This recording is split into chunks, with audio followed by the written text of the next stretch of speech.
Download the BCSN Plus app today. Visit bcsnnation.com for details. Two quick things. One, how motivated are you to play Miami, given you're from there and they recruited you very hard? And secondly, your reaction to not winning the Biletnikoff and the chip on the shoulder that I'm assuming is there. Yeah, no, I'm very excited to play the guys from back home. It's like a second home to me. I'm from there. Had a good relationship with all the coaches, a lot of players on the team, a lot of people I played with in high school. Second, the Biletnikoff. Just use it as motivation. Can't think too much of it. That's what they chose to win. That's what they chose to win it. Makai Lemon is a great receiver. Had a great season, so can't knock him for that.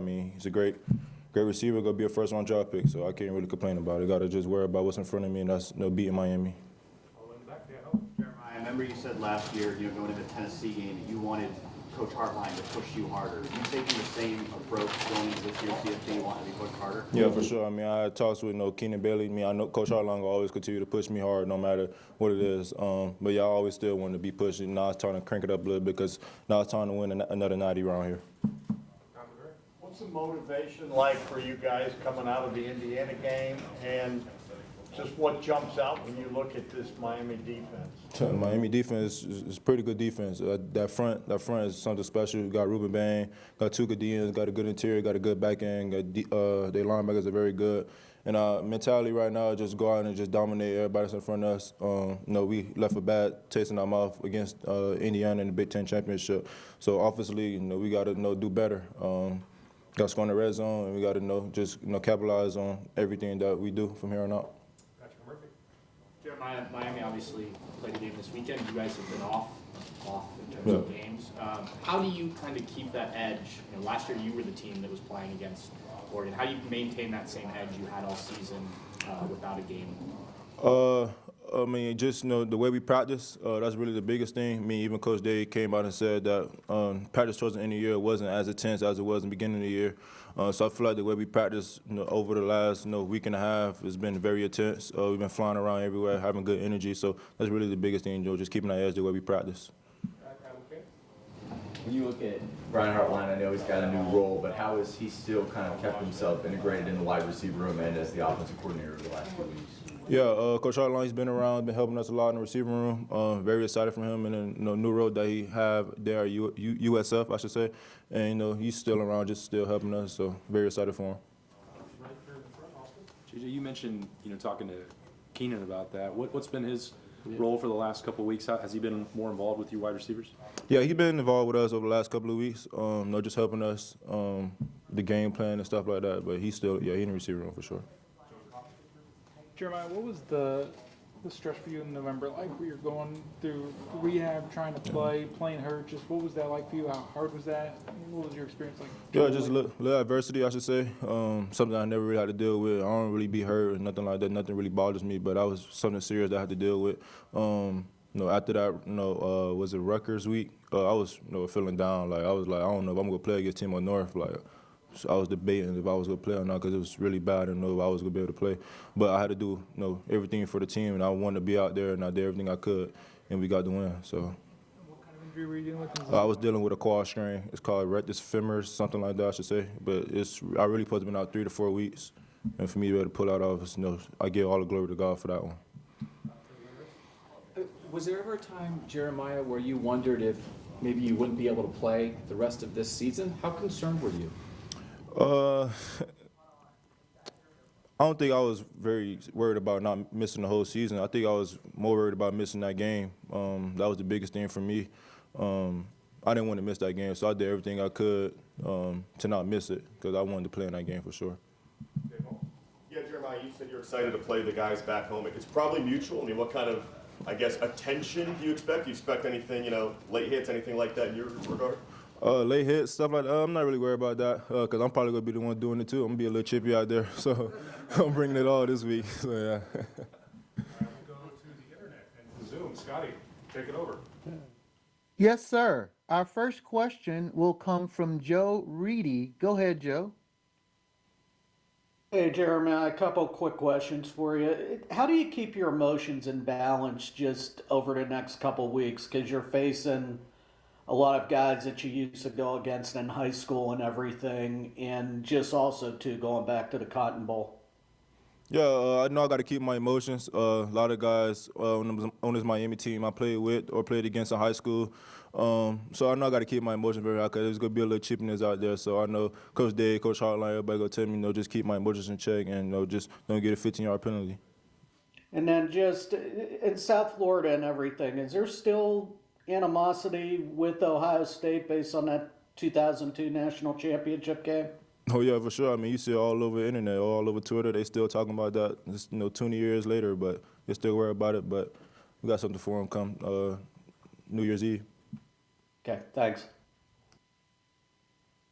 Our next question will come from Christian. Go ahead, Christian. Hey Jeremiah, how's it going? Being able to play against, I know you guys are obviously on opposite sidelines, but this is your first time matching up against JoJo in college. How nice is that to be able to see the dude who you won numerous state championships with, and you guys just dominated the South Florida high school scene? Yeah, it's truly special. It's something me and JoJo talked about since we was the age of 11 years old. And for us to be on this stage right now, going against each other in the Cotton Bowl, something that we dreamed of. I can't wait to see him after the game, to say what's up, take a couple pictures with him, see his family and stuff like that. So I'm very excited for me and JoJo. Next question will come from Brianna McKay. Go ahead. Hi, Jeremiah. You mentioned that you were worried that you might not be able to play in the Michigan game. Did you go into that game feeling 100%, and do you feel like you're at 100% even now? Going into that game, no, I was not 100%. I'm going to be completely honest with you. Still was kind of banged up a little bit, but right now, yes, I'm back healthy, fully healthy, so should be good to go. Our next question will come from Brandon Stone.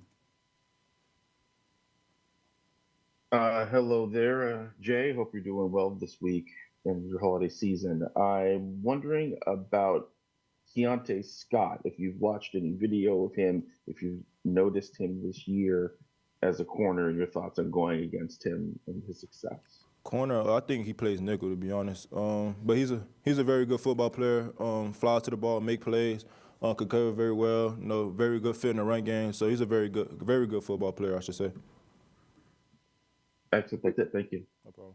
Next question will come from Bill Landis. Go ahead, Bill. Jeremiah, when you said you weren't 100% there toward the end of the regular season, in what ways did you feel limited? And I guess, what do you think people will see from you now that you feel like you're back to 100%? Yeah, I think the thing is people will see me as a healthy Jeremiah Smith, what they seen beginning of the year. It was just a little bit of adversity. Can't think too much of it. It's in my past now, so I'm just focused on Miami. Our next question will come from Dan Torotor. Jeremiah, just looking at from last season to this season, coming from a national championship to the opportunity to play for another one, where have you personally grown the most on and off the field as you see your evolution? I've grown as becoming more of a leader, using my voice, really the biggest thing, and just becoming a better student of the game. It was the biggest thing for me this season. I think I did a very good job of that.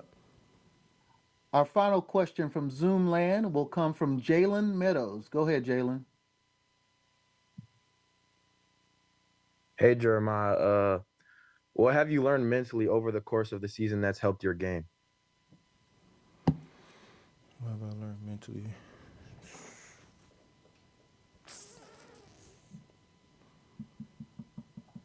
That's a good question. Just let the game come to you. That's really what I would say. Don't be trying to force stuff. I think that's something that I did in the beginning of the year, like the first 5 to 6 games.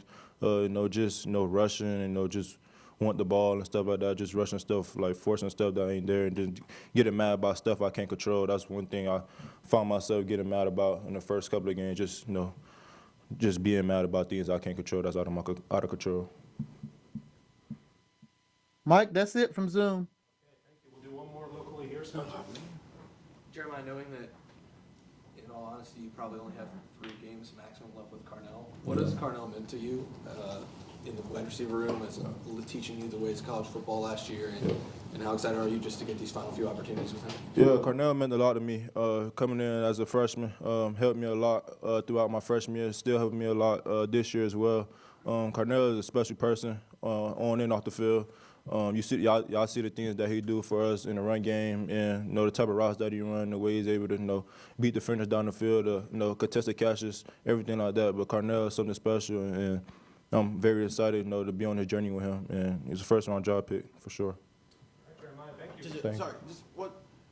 When did the injury happen? And just quite frankly, do you regret playing in that UCLA game when you were limping around after the game? Do I regret? Nah, because I didn't want to miss the game. I practiced all week. The injury, I think, happened in practice. I don't remember exactly when, but it happened in practice. But I don't regret not playing in the game. I try to go out there and do it for the team. That's all about. I'm all about the team. Whatever the team need me to do, I'm gonna do it. I played, 2-3 drives and started bothering me a little bit. I told coaches I'm not going back in. It's messing with me, so I did everything I could.